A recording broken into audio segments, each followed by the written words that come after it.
आज की कहानी है कौवा और सांप। एक दिन एक कौवा घोंसला बनाने के लिए उपयुक्त जगह की तलाश में था। कौवे को जंगल में घोंसला बनाने की जगह मिल गई। कौवा तिनका तिनका इकट्ठा करके घोंसला बनाता था। एक दिन कौवे ने उसके घोंसले में अंडा दे दिया। कौवे के घोंसले वाले पेड़ के नीचे एक सांप का घोंसला था। सांप ने कौवे को अंडे देते हुए देख लिया। सांप को कौवे के अंडे का लालच था।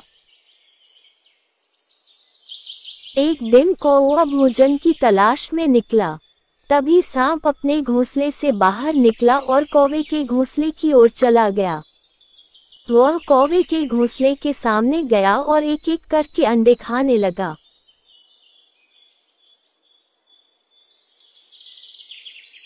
फिर सांप अपने घर वापस चला गया। कौवा वापस आया और देखा कि उसके अंडे गायब थे। अंडे न मिलने का उसे बहुत दुख हुआ।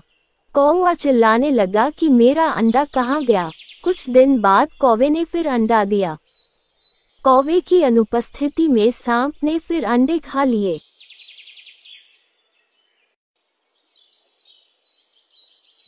कौवा वापस आया और देखा कि उसका अंडा गायब है। कौवा बहुत चिंतित हुआ और उसने पूछा कि अंडे कहाँ जा रहे हैं। कुछ दिनों के बाद कौवे ने फिर से अंडे दिए, लेकिन इस बार वह भोजन की तलाश के बहाने पास के पेड़ में छिप गया। कौवे ने देखा कि एक सांप उसके अंडे खा रहा है। कौवे को बहुत गुस्सा आया और उसने सांप को मारना शुरू कर दिया, लेकिन कौवा असफल रहा।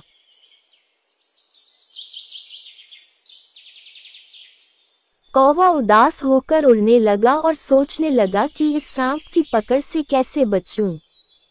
कौवे ने एक महल देखा और उसकी ओर उड़ गया।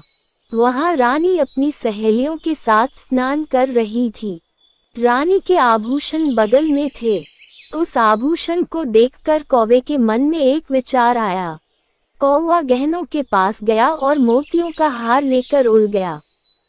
रानी की सहेलियां कौवे को देखकर चिल्लाने लगी और बोली, सिपाहियों, कौवे को पकड़ो और जैसे भी हो गहने ले आओ।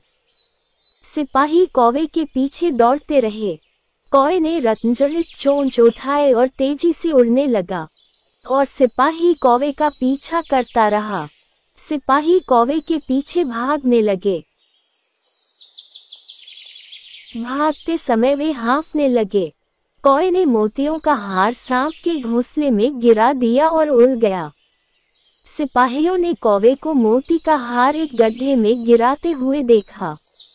वे उस स्थान पर गए और हार ढूंढने लगे। तभी उस बिल से सांप बाहर आ गया। सिपाहियों ने डंडे से सांप को मार डाला और हार लेकर चले गए। सांप को मरा हुआ देखकर कौवा बहुत खुश हुआ। तब से कौवे ने अंडे दिए और अंडे फूटे।